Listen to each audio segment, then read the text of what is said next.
customers. Si Bente Shorna sa detalye.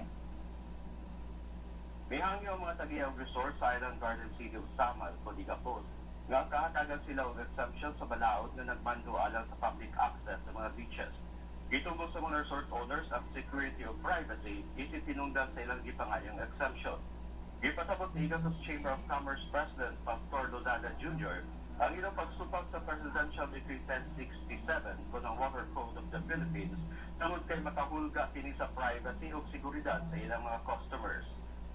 Opo sa Article 51 sa PD 1067, katugutan ng publiko paggamit sa kabaybayunan na masulod sa 3-meter zone alang sa urban areas, 20-meter zone alang sa agricultural areas, o 40-meter zone alang sa forest areas. Apan ang paggamit sa publiko alang lang sa recreation, navigation, floatage, fishing o salvage. Dili sama sa Boracay, di na mga beaches magamit sa tanan.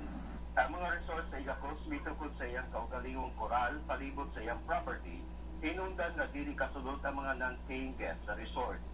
Matro si DNR 11 Regional Technical Director for Land Management Services, Attorney Felix Alicer. Kalapasan sila sa balaod o gikinahanglan nga ang mga resort owners mupatuman sa public access ngadto sa baybayon. Giklaro ni Alicer na ang balaod diha sukat pa niya itong 1976.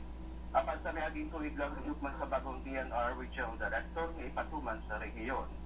72 resort owners sa Igacos misupak niini. Bato ni Lozada, dili ang ikumpara ang Igacos sa Boracay tungod kay lahi ang sitwasyon sa Boracay kaysa Igacos.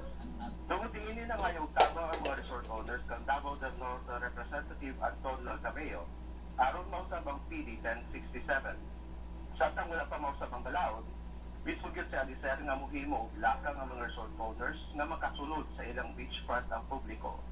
Magtagpo kada bulan mga resort owners o DNR aron makakapot o win-win solution sa problema. Usa sa solusyon, mato ni Alicer, ang pagdeklara sa syudad sa resort areas na industrial areas aron dili ikapatuman ng open access.